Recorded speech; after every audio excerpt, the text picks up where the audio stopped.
ফোনকেও যেমন আমাদেরকে চার্জ করতে হয়, তার ব্যাটারির কতটা চার্জ রয়েছে সেটা দেখতে হয়, ঠিক তেমনভাবে মানে কি আমি একটা ব্যাটারিতে চার্জ করে দিলাম সেটা যে সারা জীবন একরকম থাকবে তা নয়। মানে আমরা যখন আমাদের মাতৃদেহের গর্ভ থেকে আমরা যখন জন্মগ্রহণ করছি তখন আমরা একটা পার্টিকুলার পিওর সোল, ঠিক আছে, ঈশ্বরের স্বরূপই প্রায় বলা যায়, আমাদের খুবই পজিটিভ সোল নিয়ে আমরা জন্মগ্রহণ করেছি।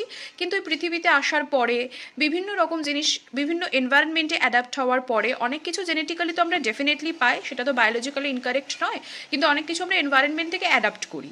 তো সব কিছু করে টোরে আমাদের মধ্যে অনেক যেমন পজিটিভিটি আসে, মানে আমরা নতুন কোনো কিছু শিখছি, আমরা মোটিভেট হচ্ছি, ঠিক একই রকমভাবে আমাদের মধ্যে অনেক টক্সিসিটিও আসে, ঠিক আছে, কেউ আমাদের খারাপ বলছে, কেউ আমাদের দুঃখ কষ্ট দিচ্ছে, তো এইভাবে আমরা ডাউন হতে থাকি। যেরকম একটা মোবাইল ফোনের ব্যাটারি যে মানে চার্জটা চলে যেতে যেতে সে ডাউন হয়ে যায়, সে হ্যাং হয়ে যায়, একটা টাইম আর কাজ করতে পারে না, দেখবে যখন 10% 15%-এ ঠেকে যাচ্ছে বা ইভেন 10%-এর কমে চলে গেলে ক্যামেরাটা ঠিকঠাক অন হয় না বা ফটো তুলতে গেলে একটু সময় লাগছে, এগুলো হয়। তার মানে আমি যদি ফুল চার্জে থাকি তাহলে আমি বেশি কাজ করতে পারবো, আর যদি আমি কম চার্জে থাকি আমি কাজ করতে পারবো না। এটা একটা বেসিক রুল, এটা আমরা সবাই জানি, ঠিক আছে। তো এই পুরো পদ্ধতিটা হচ্ছে শক্তির উপর ডিপেন্ড, মানে হচ্ছে এনার্জির উপর ডিপেন্ডেন্ট, ঠিক আছে। তো এই শক্তিটা আমরা ছোটোবেলাতে ফিজিক্যাল সায়েন্সে সবাই পড়েছি যে E=mc², মানে হচ্ছে যে শক্তির ব্যাপারটা হচ্ছে এটাকে কেউ কোনোদিন সৃষ্টি করতে পারে না বা ধ্বংস করতে পারে না। মানে আমি বিশাল বলে দিলাম আমি মানে ঐশ্বরিক শক্তি দিয়ে দেবো তোমাকে, ঠিক আছে, বা তুমিও ঈশ্বর হয়ে গেলে, এরকমভাবে হয় না। ঈশ্বরের কথা আমি বাদে দিচ্ছি, কোনো শক্তি ধর হঠাৎ করে ওরকমভাবে আমি সৃষ্টি করলাম বা আমি শক্তিটাকে ধ্বংস করে দিলাম, এরকম আমি করতে পারবো না, কেউই করতে পারবে না। এটা কি হয়, এটা শুধুমাত্র ট্রান্সফার হয়, ঠিক আছে। আমি শক্তি তোমাকে দিতে পারি, তো তুমি সেটা নিলে আবার তুমি অন্য কাউকে দিতে পারো বা তুমি রিসিভ করছো কারোর থেকে, সেরকমটা হয়। মানে এখানে শুধুমাত্র এনার্জি এক্সচেঞ্জের ব্যাপার, ঠিক আছে। সাধারণ জীবনযাপন করে আমরা কখনোই এনার্জি এক্সচেঞ্জটা নর্মালি মানে করতে পারি না বা আমরা টেকনিক তার জানি না। কিন্তু এই হিলিং কোর্স করবার পরে আমরা যখন অ্যাটিউন্ড হয়ে যাচ্ছি, থিওরিটিক্যাল ক্লাসে আমরা শিখে নিচ্ছি যে কীভাবে কী কী করবো, সমস্ত রকম রুলস রেগুলেশনস ডিসিপ্লিন, আর তারপরে প্র্যাকটিক্যাল ক্লাসে যখন আমরা অ্যাটিউন্ড হয়ে যাচ্ছি তখন আমরা শিখছি যে আমরা সেটাকে কীভাবে প্রজেক্ট করব, আমাদের শরীরে হোক বা অন্যদের শরীরে হোক। এবং সবথেকে যেটা গুরুত্বপূর্ণ, যেটা মনে রাখা প্রয়োজন, যে এই যে শক্তিটার কথা বলা হচ্ছে এটা ট্রান্সফারের কথা বলা হচ্ছে, আর এটা হচ্ছে শুধুমাত্র একটা পজিটিভ শক্তি, ঠিক আছে। এখানে কোনো রকম নেগেটিভ কিছু নেই যে আমি কারোর ওপর ব্ল্যাক ম্যাজিক করে দিচ্ছি কি নেগেটিভ এনার্জি পুশ করে দিচ্ছি, এরকম নয়। আমি নিজে যখন দিচ্ছি বা আমি কারোর জন্য করছি কিছু বা আমার শরীরেও দিচ্ছি, সেটা সর্বদাই পজিটিভই হবে, কারণ আমরা খারাপ কোনো শক্তি নিয়ে এখানে কাজ করি না, আমরা পুরোটাই মানে পজিটিভ এনার্জি নিয়ে কাজ করি, আর সেটাকে আমরা বলতে পারি হোয়াইট ম্যাজিক। তার কারণ ব্ল্যাক ম্যাজিক একরকম হয়, আর আমরা যেটা হিলাররা কাজ করি সেটাকে বলা হয় হচ্ছে হোয়াইট ম্যাজিক। এই হোয়াইট ম্যাজিকটাকে আমরা পুশ করি, ঠিক আছে। এবার কিভাবে পুশ করব, এটা কিভাবে সম্ভব, মানে একটা মানে নর্মালি সমাজে যদি আমি এরকম বলতে চাই, লোকে ভাবে এ আবার কীরকম, ঠিক আছে, এ আবার হয় নাকি, কীভাবে আমরা পজিটিভ এনার্জি পাবো, আমার মধ্যে এত এনার্জি আছে কিনা যে আমি অন্য কাউকে দিতে পারবো। ডেফিনেটলি আমার মধ্যে এত এনার্জি নেই, কিন্তু কার মধ্যে এনার্জি আছে, এই সমগ্র পৃথিবীতে এই এনার্জি রয়েছে, ঠিক আছে। শুধুমাত্র পৃথিবী নয়, পুরো এই সোলার সিস্টেমে, সৌরজগতে, কারণ পৃথিবীটাকেও কেউ সৃষ্টি করেছে। এবং আমরা যদি সূর্যকেই সর্বশক্তিধর ধরি, সেই সূর্যই হচ্ছে এনার্জি সিস্টেমের আসল সোর্স বা উৎস, ঠিক আছে। সূর্য ছাড়া পৃথিবী তো আর উৎপন্ন লাভ করতো না। তো সূর্য থেকে একটা খণ্ড খসে পড়ে, যেরকম আমরা ছোটোবেলা থেকে পড়ে এসেছি, সেই সূত্র ধরেই যদি আমরা এগোই, তাহলে পৃথিবী হচ্ছে সূর্যেরই একটা ছোট্ট খণ্ড বা একটা রূপ। তো পৃথিবীতে আগে কি হয়েছিল, পৃথিবী আগে তো সূর্যের মতোই একটা বড় অগ্নিপিণ্ড ছিল, তারপরে সে বহু বছর সময় লেগেছে একটা নর্মাল টেম্পারেচারে আসতে, ঠিক আছে। মানে তারপরে একটা সময় এলো যে তুষার যুগ, মানে খুবই ঠান্ডা হয়ে গেল, তখন প্রাণের সঞ্চার হয়নি। যখন প্রচণ্ড গরম ছিল, মানে পুরোপুরি আগুনের গোলা, তখনও যেমন প্রাণের সঞ্চার হয়নি, তেমনি তুষার যুগ যখন পড়লো পুরোটাই ঠান্ডা, তখনও কিন্তু সেরকম প্রাণের সঞ্চার হয়নি। আস্তে আস্তে নর্মাল টেম্পারেচার এমনভাবে এলো যেখানে কোনো প্রাণের সম্ভাবনা তৈরি হয় বা প্রাণ সঞ্চার হতে পারে।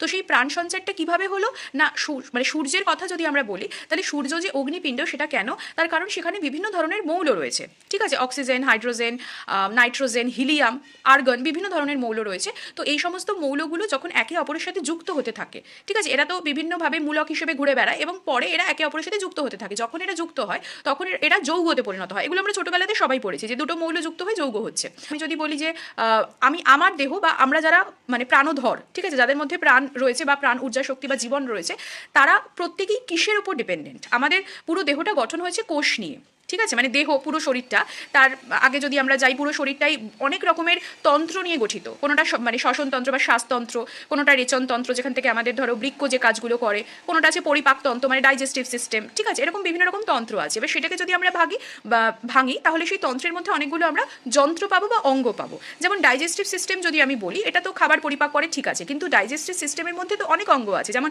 লিভার, প্যানক্রিয়াস, ঠিক আছে, এগুলো সব কিছু রয়েছে। তো এগুলো হচ্ছে অঙ্গ। এবার এগুলোর মধ্যেও আরও ছোট ছোট ভাগ হচ্ছে টিস্যু, বিভিন্ন রকম টিস্যু রয়েছে বা কলা বাংলাতে বলা হয়, এবং তারও ছোট ছোট ভাগ হচ্ছে কোষ। মানে কোষই হচ্ছে, আমরা ছোটবেলাতে বায়োলজিতে পড়েইছি যে কোষ হচ্ছে জীবদেহের গঠনগত এবং কার্যগত একক, ঠিক আছে? তো এই কোষগুলো দিয়ে আমরা তৈরি একটা ফুল বডি, একটা হিউম্যান বডি, একটা পুরো বডি। কিন্তু মানে পৃথিবীতে যখন প্রথম কোনো কিছুর সঞ্চার হয় বা সৃষ্টি হয়, তখন কিন্তু সেটা আমরা হুট করে তৈরি হয়ে যায়নি। ওই এক কোষই, মানে ওয়ান সেল অ্যানিমাল বা ওয়ান সেল লিভিং সিস্টেম থেকে তৈরি হয়। যেমন অ্যামিবা, মানে একটাই কোষ, একটা কোষ দিয়েও সব কিছু করছে, কিন্তু আমরা ডিফারেন্ট। আমাদের ফুসফুস দিয়ে আমরা একটা কার্যকারিতা করছি, আবার হৃৎপিণ্ডের আলাদা আলাদা কার্যকারিতা, কিন্তু অ্যামিবার সেরকম ছিল না। তো ওই কোষ মানেই হচ্ছে প্রোটোপ্লাজম। প্রোটোপ্লাজম যেখানে থাকবে, মানে আমি একটু বায়োলজির টেকনিক, মানে যে টার্মগুলো আছে সেগুলো ইউজ করছি, তাহলে তোমার বুঝতে সুবিধা হবে। আর এটা যে পুরোপুরি সায়েন্স থেকে আলাদা নয়, এটাকে ডিভাইন সায়েন্স বলা হয়, সেটার যে ধারণা আরও বেশি তোমার ক্লিয়ার হবে। ইন ফিউচার তুমি যখন প্রফেশনালি হিলার হয়ে যাবে, তুমি যখন কাউকে বোঝাবে বা তুমি যখন কাউকে বলবে, তখন তুমি বেটার এক্সপ্লেন করতে পারো। বা তুমি আজকে একটা ছোট বয়সে শিখছো, তোমার মা বাবাও জিজ্ঞেস করতে পারে যে এই যে তুই এনার্জি দিচ্ছিস বা এই যে টাকা পয়সা খরচা করছিস, সময় নষ্ট করছিস, তাহলে এখানে তুই কি শিখলি? তো এই যে শেখাটা এই জন্যই যে এই কথাগুলো তুমি বলতে পারবে এবং নিজেও জানতে পারবে, ঠিক আছে? তো এই প্রোটোপ্লাজম মানেই হচ্ছে প্রোটিন, ঠিক আছে? যে প্রোটিনটা আমরা এখন বলি যে চুল, নখ এগুলো ভালো রাখার জন্য প্রোটিন দরকার, শুধুমাত্র তার জন্য তো না, আমাদের পুরো ফুল বডিটাকেই তৈরি করবার জন্য, মানে ফরমেশনের জন্য প্রোটিনটাই ইম্পর্টেন্ট, ঠিক আছে? এই জন্য প্রোটিন আমাদের খেতে হয়। আমরা এখন যেই যুগে থাকি এবং যেই জেনারেশনে থাকি, আমরা কোনোভাবেই ভীষণই মানে একদম পিওর হার্বাল প্রোডাক্ট পাই না, সব কিছুতেই সার দেওয়া। ফলে খাদ্যের মধ্যে দিয়ে যে মানে যে খাবারটা খেলে আমাদের দেহে শক্তি উৎপন্ন হবে, সেই খাবারটার মধ্যেই বিষ প্রয়োগ করা হচ্ছে। সুতরাং প্রতিদিন আমরা মানে বিষই খাচ্ছি, একটু একটু একটু একটু করে আমাদের নেগেটিভ জিনিসগুলো ওইখান থেকেই ঢুকছে। যেমন আমি কালকেও আলোচনা করলাম যে আমরা যে ঘুম থেকে উঠে যে প্রথমেই আমাদের কাজ যে ফ্রেশ হওয়া বা যে ব্রাশ করছি আমরা, সেখানকার সেই ব্রিসেলসের যে প্লাস্টিক্সগুলো থাকছে বা যে পেস্টটা আমরা ইউজ করছি, সেটাও যে কতটা, যতই সেখানে সবুজ লোগো থাক না কেন, সেটা আদৌ আমাদের শরীরে কতটা হেল্পফুল, ঠিক আছে, কিন্তু নেগেটিভ কিছু দিচ্ছে কিনা সেই নিয়ে আমরা কিন্তু কখনো কোনো প্রশ্ন তুলি না। যত ওই কোলগেট মে নামাক হ্যাঁ এইসব বিভিন্ন ধরনের পোস্ট আসে, আরও বিভিন্ন ব্র্যান্ডের পেস্ট যতই দামি দামি হোক না কেন, নিম কাঠির বা এখন তো বাঁশেরও অনেক তৈরি হয়েছে, সেগুলোর সাবস্টিটিউট কখনোই কোনো আর্টিফিশিয়াল প্রোডাক্ট হতে পারে না। কিন্তু আমাদের বেঁচে থাকার জন্য, জীবন ধারণের জন্য এবং সো কল্ড এই যে আমরা জেনারেশনে থাকছি, মানে একটা হাই স্টেটাস বিলং করবার জন্য আমাদের এগুলো করতে হয়, সেটা ইন্টেনশনালি অর আনইন্টেনশনালি, ঠিক আছে? তো এই হচ্ছে ব্যাপার যে আমাদের সম্পূর্ণ দেহটা প্রোটিন। তো প্রোটিনকে যদি আমরা ভাঙি, তাহলে প্রোটিনকে ভাঙলে তৈরি হয় কার্বন, অক্সিজেন, নাইট্রোজেন, হাইড্রোজেন, ঠিক আছে? এই চারটে মৌল।